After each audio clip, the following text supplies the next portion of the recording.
Ok. Então, só recapitulando, a dimetilhidrazina foi usada como combustível do módulo lunar, Apollo 11, que, puxa vida, já faz mais de 40, né? 42 anos. Levou Neil Armstrong, Edwin. Professor, Oi? tá aparecendo aqui a tela, tipo, gravando. Não sei se é só para mim, mas não tá aparecendo nenhum texto, nada. Não? Agora Então sim, desculpa. agora sim, agora sim. Agora apareceu? Agora apareceu. Apareceu o PowerPoint? Sim, apareceu. Tá, desculpa. Me atrapalha todas essas novas tecnologias aí. Então, dizendo aí do enunciado, que é a dimetilhidrazina, né, CH32NNH2, era o combustível, e tetróxido de dinitrogênio era o comburente. A vantagem dessas duas substâncias é que elas são mais fáceis de serem armazenadas no estado líquido, né? A combustão gera como produtos químicos dessa reação água, dióxido de carbono e gás nitrogênio. Então, no item A, ele pede uma equação química balanceada dessa reação, e no item B, quantos quilos de N2O4, que é o tetróxido de nitrogênio, né, necessários para queimar completamente 50 quilos da dimetilhidrazina. Então, vamos aqui começar. Eu vou escrevendo aqui, dimetilhidrazina, a fórmula estrutural dela é essa daqui, tá? Então, nós temos aqui a dimetilhidrazina, provavelmente nos foguetes ela estava no estado líquido, e vai reagir com N2O4, o tal do tetróxido de dinitrogênio, e do enunciado ele fala que os produtos dessa reação são somente água, no estado gasoso, dado ao calor, né, da reação, que libera muita energia, gás carbônico e N2. Então, os produtos todos gasosos. Bem, se os coeficientes aqui estequiométricos, nós temos aqui 2 carbonos da dimetilhidrazina, portanto, aqui nós podemos colocar um 2 aqui no CO2 como tentativa, né? Nós temos 2 nitrogênios da dimetilhidrazina com mais 2 nitrogênios do próprio tetróxido, então talvez aqui também um 2 resolvesse aqui os nitrogênios, e os carbonos estariam balanceados. Agora, com isso, vamos ver se vai dar certo, porque daí 3, 6, 8 hidrogênios, nós precisaríamos aqui de, só tem hidrogênio só na água, então nós precisaríamos aqui de pelo menos 4 mols de água. Só que esse 4 vai multiplicar a água e vai nos dar 4 oxigênios mais os 4 do CO2. Então, eu vou precisar de 2 aqui, né? Para dar 2 vezes 4, 8. E daí dá 4 com 4 aqui, 8. Isso alterou o número de nitrogênios. Então, agora aqui passa a ser 3, tá? E não mais 2, e sim 3.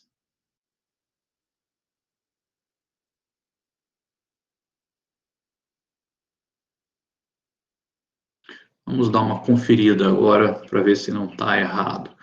2 carbonos da dimetilhidrazina aqui, né?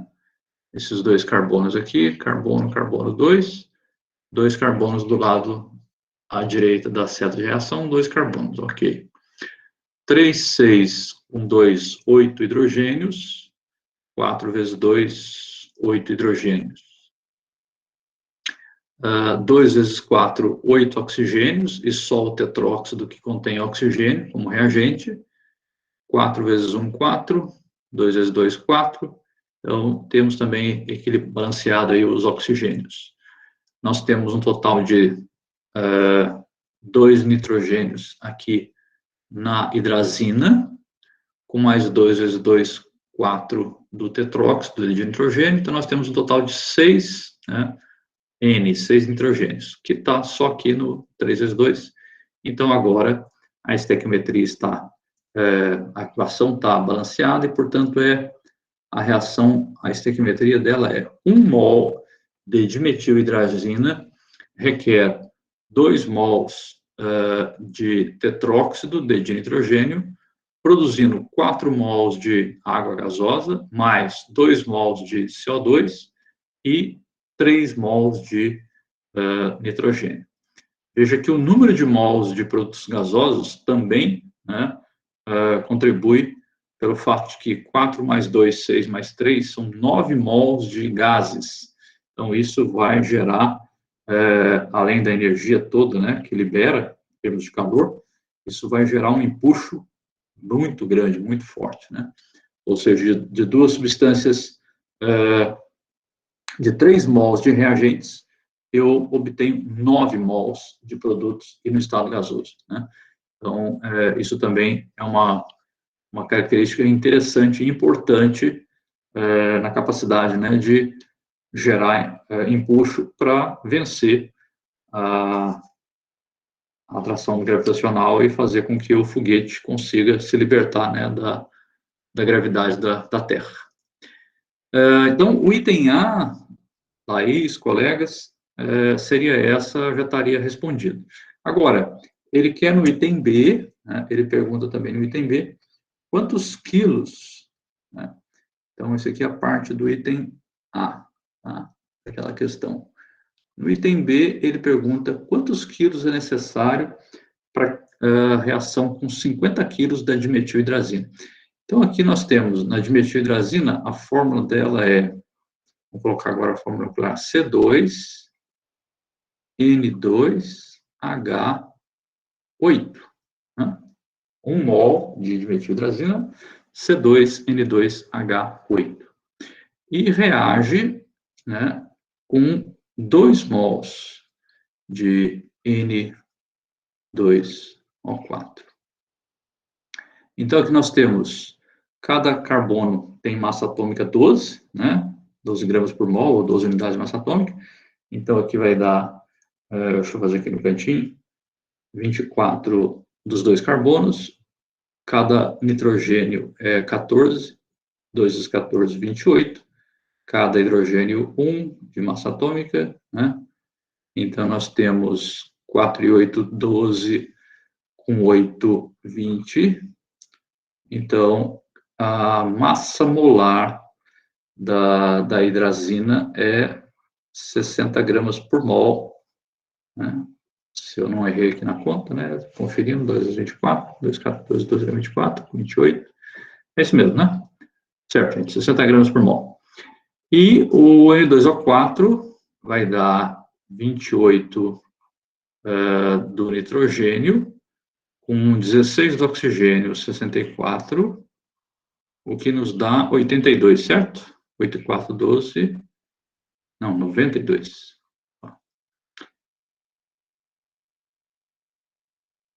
Certo? Sim, 92 gramas por mol vezes 2, 184.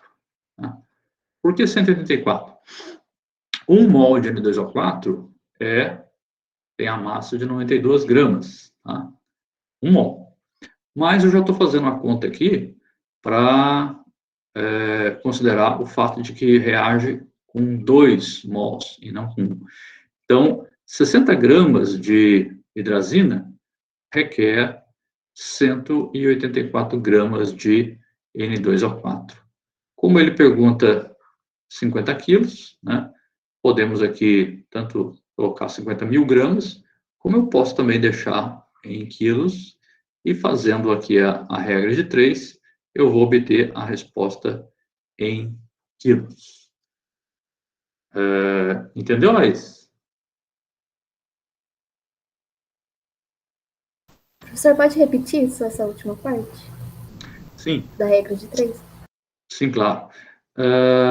A 60 gramas é a massa molar da dimetilhidrazina, e nós temos 1 mol, né, de dimetilhidrazina que reage com 2 de N2O4. Então, eu até vou apagar esse mol aqui, para não confundir aqui, né? Opa. Então, é 60 gramas de metilhidrazina, que é essa substância aqui, né, reage com cada 184 gramas do N2O4. A massa molar do N2O4, do tetróxido, é essa daqui, tá? É 92 gramas por mol. Só que nós precisamos de 2 mols do N2O4, né, pela estequiometria da reação. Então, a regra de 3 nos diz que a cada 60 gramas de C2N2O8, que é a dimetilhidrazina, eu preciso de uma massa de 184 gramas de N2O4 para que a reação seja estequiométrica e completa.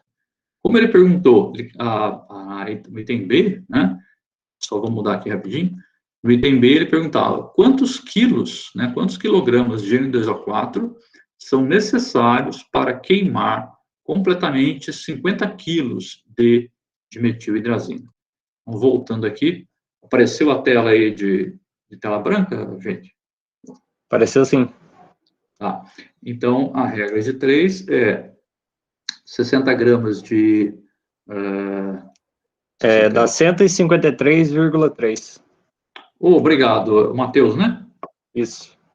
Então, a resposta aqui, o X, é 153,3 quilos. 333, a dízima. Ah, sim. 153,33. Ou seja, praticamente o triplo, né? A cada 50 quilos de metilhidrazina, você precisa de 150 quilos, aproximadamente, né? O triplo de N2O4 para que a reação seja estequiometricamente proporcional. 60 gramas está para 50 quilos, assim como 184 gramas está para 153 quilos. Entendeu, Laís? Entendi sim, professor. Obrigada. Não por isso. Alguém não entendeu? Alguém tem alguma dúvida, alguma pergunta? Aproveita, pode perguntar. Professor, Sim? quando eu vou fazer o cálculo de massa molar, eu devo considerar a casa decimal ou eu posso admitir o valor arredondado mesmo? Bom, primeiro, quem está perguntando, porque eu não estou vendo a tela agora, gente. Seu nome? Guilherme. Guilherme. Ok, Guilherme. Então, Guilherme, quando a gente vai fazer os químicos, dependendo da análise, né, é claro que os décimos, os centésimos, principalmente o pessoal da analítica, química analítica, quanto mais precisão você necessitar, né, é conveniente, sim, usar a massa que a tabela periódica apresenta. E aí a questão do número de algarismos significativos vai, é claro, da necessidade de exatidão e precisão que você requer.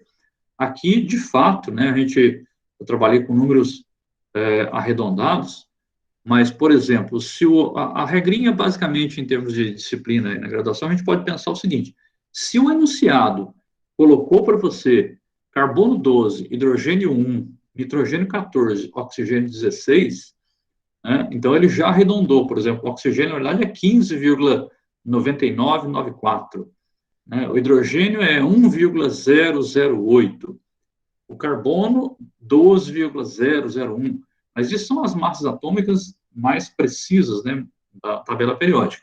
Na resolução de um exercício em química geral, você pode se basear na questão do enunciado. Aqui, por exemplo, quando ele coloca 50,0 quilos, ele está dizendo para você que, no fundo, ele quer uma resposta com 3 algarismos significativos. Não precisa mais do que 3 significativos, porque, né, 50,0. Então, ele está indiretamente, ele está dizendo para você, está dando uma dica, uma pista de quantos significativos ele quer na resposta.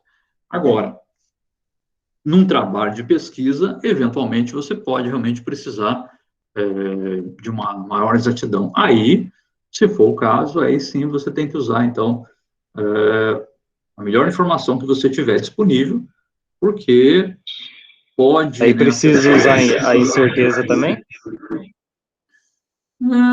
Nesse caso aqui, não, tá? Desse tipo aqui de exercício, é mais para você realmente ter uma ideia, né?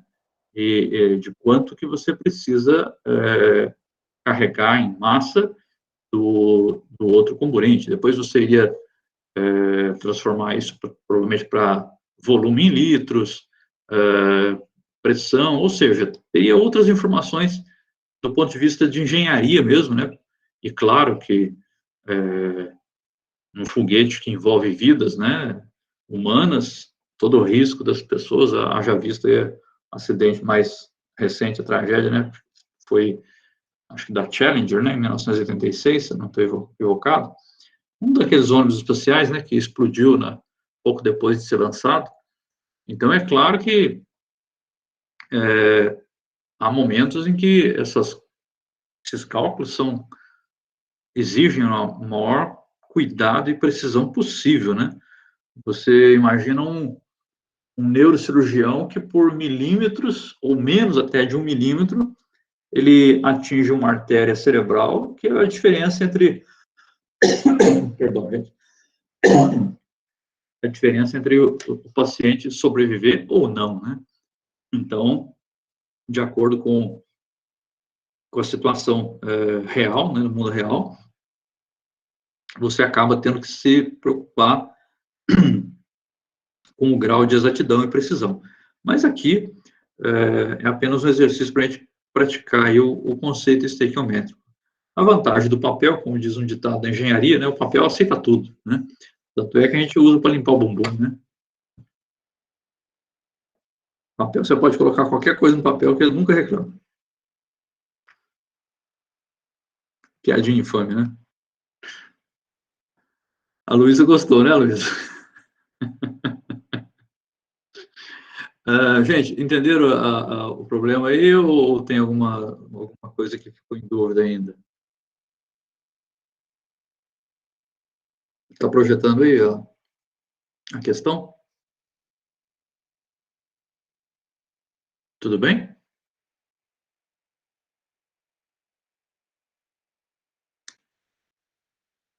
O senhor falou do ônibus espacial que explodiu, né? Foi em 86. Eu lembro que, uns tempos atrás, eu estava assistindo um documentário sobre o Feynman, e ele que ajudou na comissão que descobriu o que tinha dado de errado com o ônibus, que era uma peça simplesinha que ela não podia ser exposta ao frio. E na manhã que eles lançaram o ônibus espacial, estava, tipo, muito frio. E aí ele provou na frente do Senado lá, usando apenas um copo de água gelada e a peça do ônibus que partiu e causou toda a explosão, né? Exatamente, Matheus. Se não me engano, era a empresa Tiocol, uma borracha. E Isso. 86 foi o ano que eu comecei como estudante, eu estava no primeiro ano, em 1986. E, de fato, foi isso mesmo. Causou um vazamento, né? E como os tanques que tinham, né, no foguete principal do ônibus social era hidrogênio líquido como combustível e oxigênio líquido. O oxigênio como comburente, é claro, e o hidrogênio como combustível. Olha, gente, as pessoas, os astronautas, né, que estavam ali na Challenger, e você literalmente sentar em cima de um tanque de hidrogênio, tem que ter muita coragem, gente, muita coragem mesmo. Sentar num foguete como a Challenger, olha, é de tirar o chapéu para a coragem dos caras, viu? É uma pena a tragédia que aconteceu. Foi isso mesmo, Matheus. Luísa, kamikaze. Laís, você quer ver mais algum exercício? Entendeu esse aí da dimetilhidrazina? Alguém ficou com alguma dúvida, gente, que queira perguntar? Eu não fiquei com dúvida não, mas se o senhor quiser fazer outros exercícios aí, seria muito bem-vindo. Ok, deixa eu ver o que mais nós temos aqui. Lavoisier. para quem tiver curiosidade, existe uma versão em português do Tratado Elementar de Química, Traité Élémentaire de Chimie, uma versão que foi traduzida pela editora Madras, se não me engano. Eu comprei, ao pensar que o livro, o Tratado de Lavoisier, 1789, se não me engano, quando foi publicado a primeira vez, é um divisor de água. Assim como Newton é o pai da física moderna, né, com seus princípios, e não chamando de física moderna, a física quântica, é claro, né, que é a física do início do século XX, mas como... É física clássica. Física clássica, perfeito. Então, o Newton é o pai da física clássica, a química antes de Lavoisier era alquimia. Tá? A química como ciência, podemos dizer que Lavoisier é o pai da química. Então, um exercício outro, um extra aí, ele fala que ao queimar 0,210 gramas de um hidrocarboneto, recuperou-se 0,660 gramas de gás carbônico. Qual é a fórmula empírica desta substância? Fórmula empírica é a mesma coisa que fórmula experimental, né? Depois ele fala, determinou-se que a densidade deste hidrocarboneto é 1,87 gramas por litro, medido a 0 graus Celsius de uma atmosfera de pressão. Qual é a fórmula molecular do hidrocarboneto? Bom, deixa eu só esquematizar ele aqui para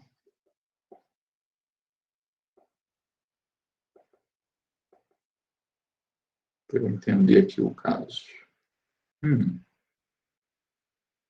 Ele não deu os dados, tá, gente, os enunciados aqui, não, mas a gente, quando o enunciado, as massas atômicas, você sempre pode, né, e claro, tem que assumir alguma informação, né? Bom, eu vou deixar esse aqui esquematizado, né? Vamos passar por um novo aqui, aqui mesmo, e volta, novo quadro. Tá.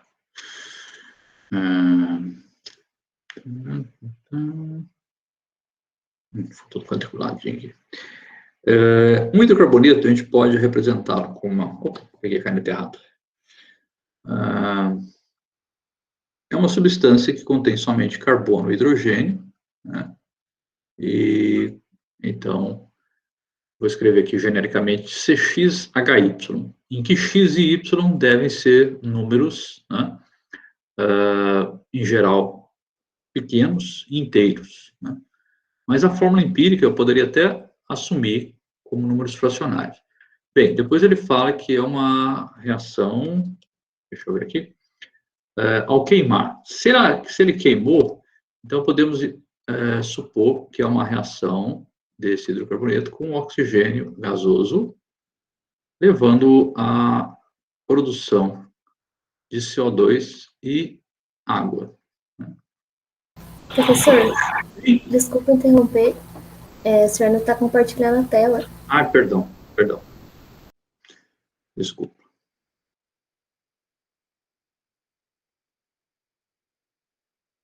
Pode interromper, gente. Não precisa se desculpar por isso, não. E agora, apareceu a tela? Está carregando? Sim, apareceu. Tá. Desculpa, gente. Então, se nós temos aqui um hidrocarboneto que eu escrevi com a fórmula geral, né? X carbonos, C de carbono, H de hidrogênio, e X, Y aqui de subscrito, né? Seria X carbonos para cada Y hidrogênio. O que ele quer saber, na fórmula empírica, é justamente qual o valor desse X e desse Y aqui, tá? E quando ele fala no enunciado da questão ao queimar, ou seja, ele está dizendo que é uma reação de combustão. Hidrocarboneto, ele está falando que é uma substância formada somente com carbono e hidrogênio. E a massa de CO2, que é um dos produtos da reação, né, o gás carbônico, ele falou que recuperou 0,660 gramas. Bom, o carbono, embora ele não foi colocado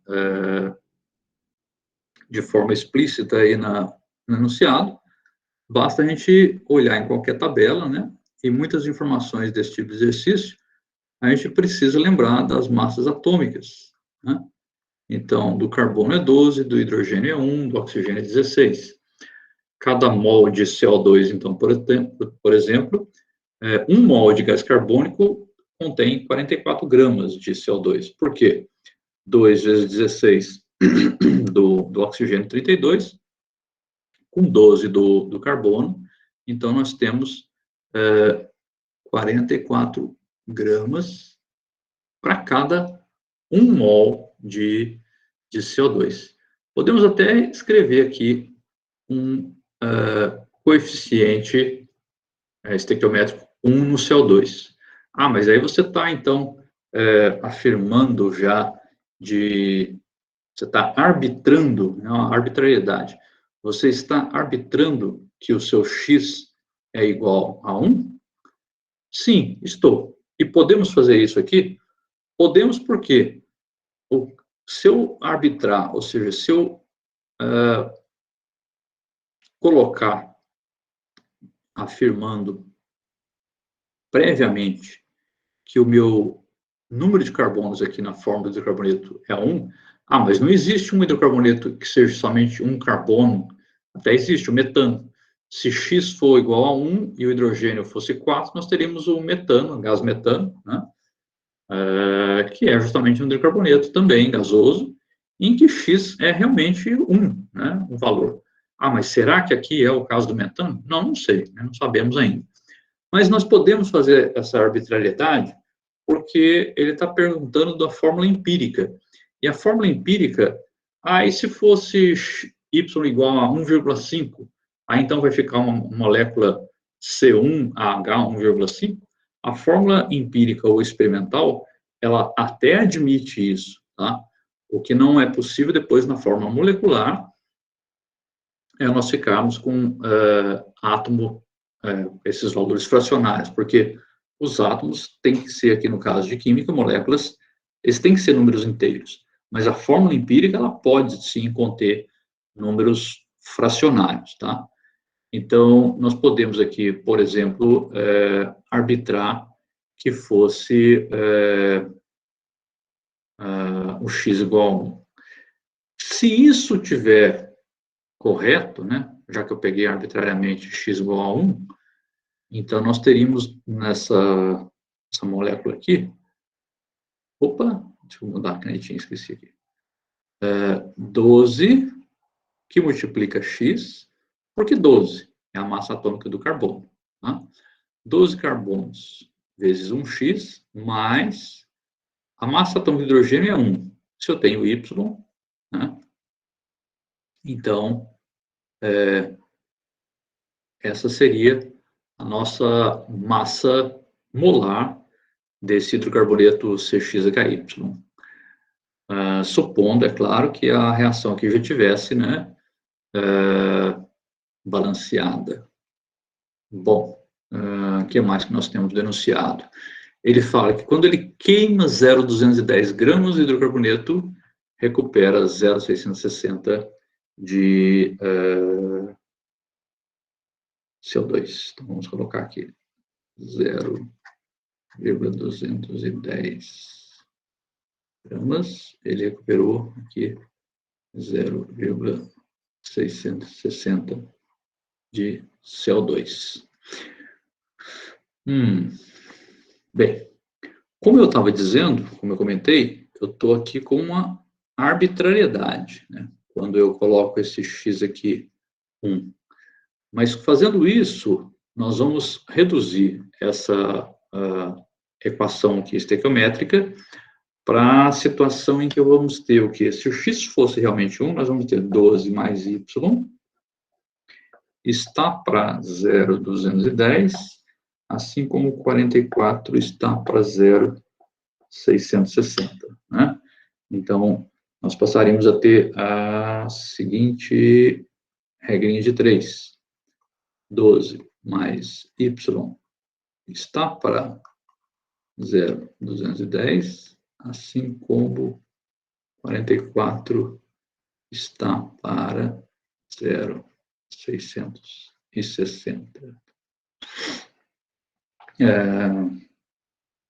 Deixa eu ver se isso vai dar certo aqui, que eu estou 0,21 vezes 44, 9,24 e 12 vezes 0,66, 7,92.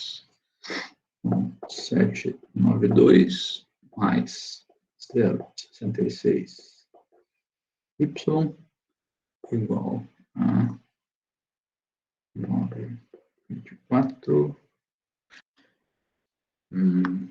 9,24 menos 7,92 1,32 dividido por 0,66 2. Tá? Então, a hora que vocês resolverem essa regrinha de 3 aí, né, abrindo aí a equação do primeiro grau, vocês vão, depois de um pouquinho de conta, vocês vão chegar à conclusão de que o y deve valer, deve valer 2, para que a equação matemática, né, para que a equação do primeiro grau aí seja válida. Em outras palavras,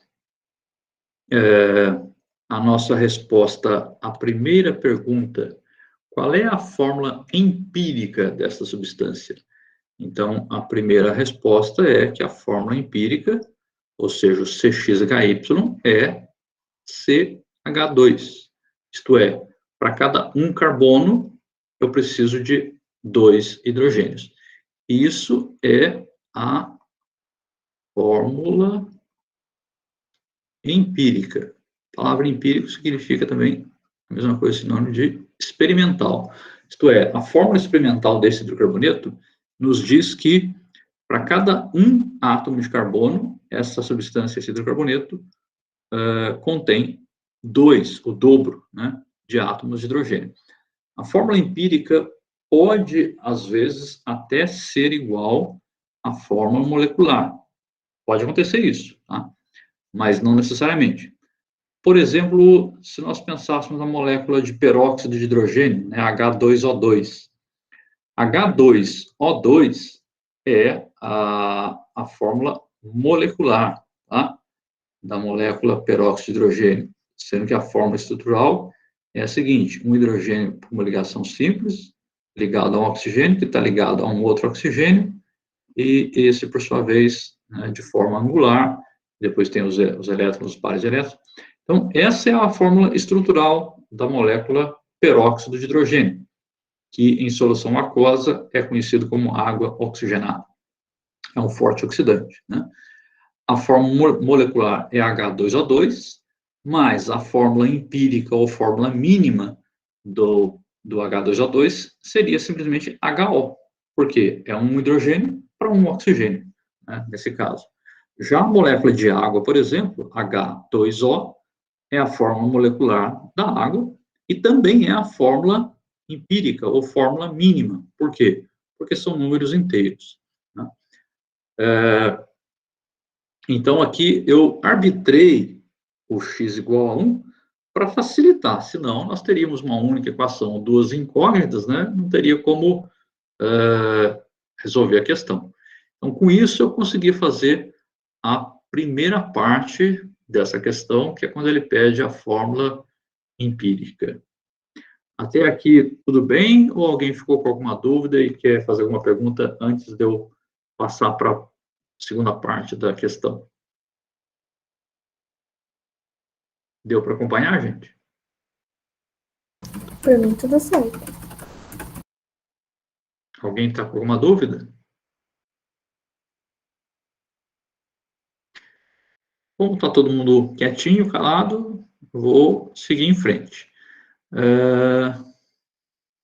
Deixa eu colocar uma outra parte aqui, né? Novo quadro, vamos lá. A segunda parte, ele fala: determinou-se que a densidade deste hidrocarboneto é 1,87 gramas por litro, medido a 0 graus Celsius e uma atmosfera de pressão.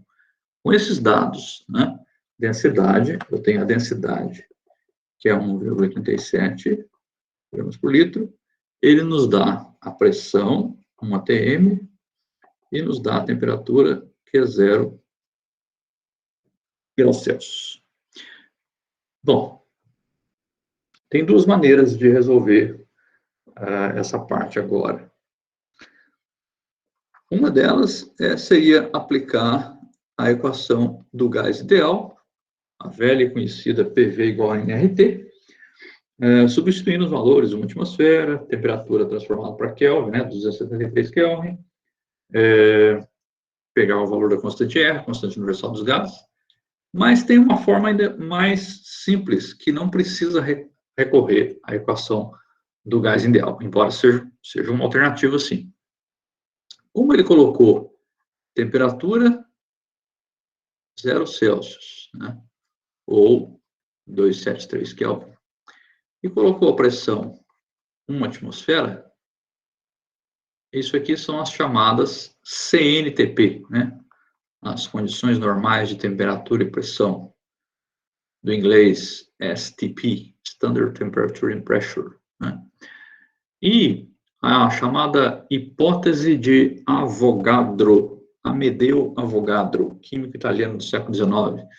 Avogadro, na sua hipótese, que depois se provou correta, ele propôs que 1 mol de qualquer gás na CNTP ocupa um volume de 22,4 litros.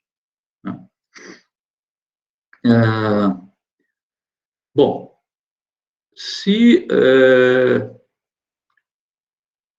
nós temos aqui, e ele está colocando também a densidade do gás, porque o hidrocarboneto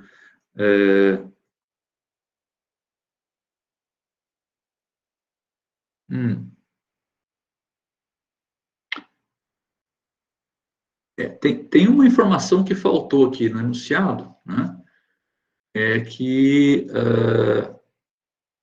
o hidrocarboneto seja gasoso, se existe gasolina, por exemplo, a gasolina é uma mistura de vários hidrocarbonetos, benzeno é hidrocarboneto. Então, tem alguns hidrocarbonetos que são líquidos, a pressão e temperatura ambientes. Tem hidrocarboneto que é até sólido, como a parafina, por exemplo, de uma vela, A temperatura e pressão ambiente também você pode ter um hidrocarboneto sólido. Aqui faltou a informação, faltou ele afirmar que esse hidrocarboneto se trata de um gás, embora isso possa ser imaginado, pelo enunciado, quando ele fala dessas condições, mas, a rigor, faltou aí, uma informação que é realmente admitir que esse hidrocarboneto seja gasoso nessas condições. Se não, você assumir isso aqui estaria errado. E aí, nós podemos dizer o seguinte: 1 mol ocupa 22,4 litros. Se eu pegar 1 litro, nós teríamos N mols, em que esse N vai ser o recíproco, 1 dividido por 22,4, isso vai nos dar número de mols. 22,4 recíproco é aproximadamente 0,045, se você quisesse colocar aqui com 3 significativos, enfim, 446, vamos arredondar para 0,045, está de bom tamanho, 0,045 mols. O que ele quer saber mesmo? Deixa eu lembrar aqui. A fórmula molecular.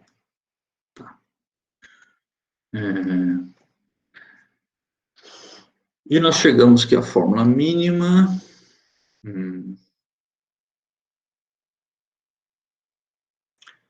0,045 mols corresponde a 1,87 gramas, porque eu peguei 1 litro. Né? 1 litro, densidade, e 1 mol dessa substância vai ter, então, uma massa M.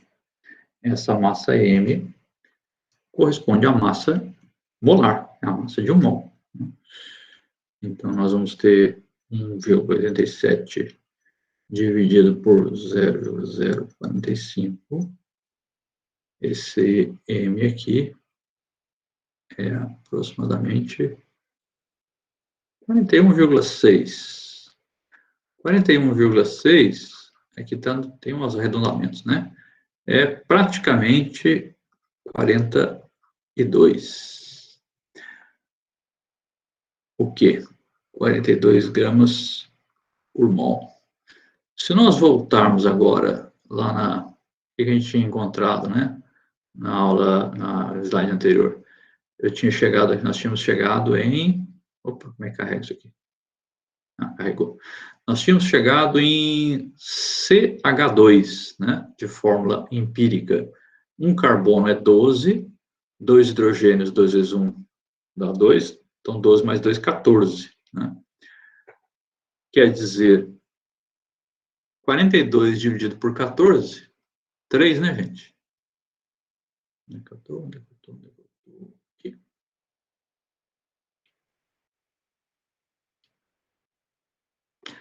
Então, vejam que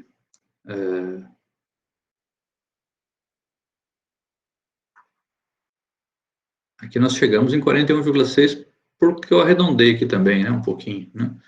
Se eu tivesse feito a conta com 0,0446, daria mais próximo, né? Seria 1,87 dividido por 0,0446, ficaria 41,93, né? Então, vai também do arredondamento.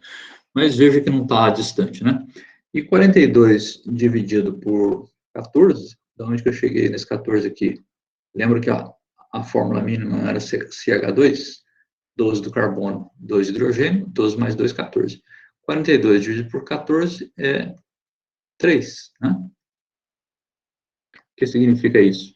Que a fórmula molecular, né, da nossa substância, do nosso hidrocarboneto em questão, é C3H6. Ou seja, a proporção está mantida, né? 1 para 2.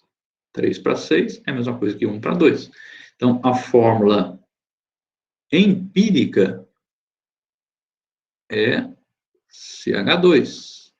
E a fórmula molecular é C3H6. Deu para entender, Matheus? Deu sim. Só uma pergunta, por que Claro. ali está escrito moles? Não entendi. Sim, talvez o plural de mol, né? Tem alguns que... Até hoje é uma coisa, tem uma boa pergunta. Eu não sei se em português o plural de mol seria mols, né? Ou... Porque a palavra original, bom, é uma questão de... em inglês você tem tanto mol quanto... boa pergunta, agora você me apertou, hein? Agora eu fiquei curioso. Vamos lá.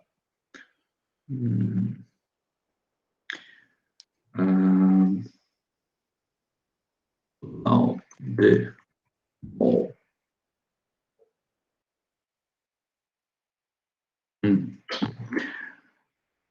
Plural recomendado, mols e não moles. Curioso, engraçado, eu já vi.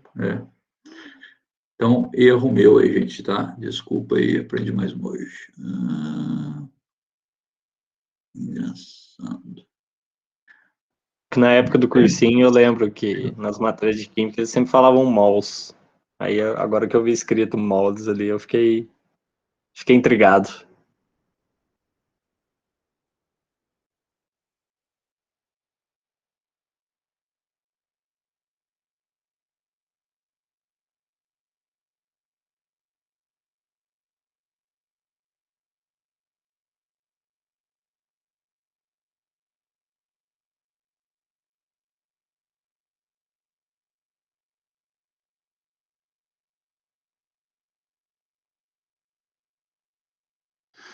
acho que isso, pelo menos, não justifica, não me justifique, não me desculpa do erro, tá, Matheus? Mas você apareceu a britânica para vocês aí? Pareceu sim. Em inglês, você tem a grafia mol, né? Mas com Com M-O-L-E-I.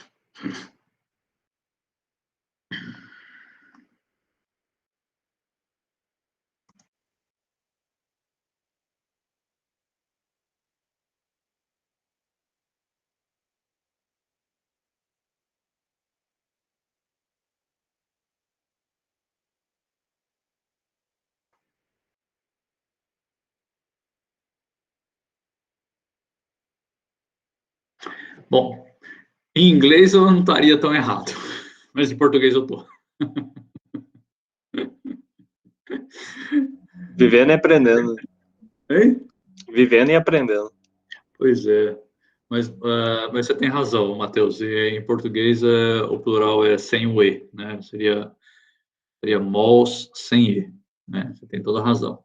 É um mero detalhe aí. Acontece. Confusão de línguas, né? A língua da ciência venceu, gostemos ou não. Os franceses e os espanhóis não gostam, mas a língua mundial da ciência é o inglês, né? Então, acho que o tique e o teco aqui bateu um no outro.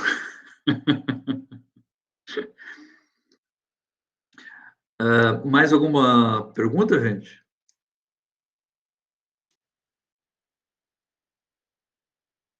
Thaís? Por mim, não, professor.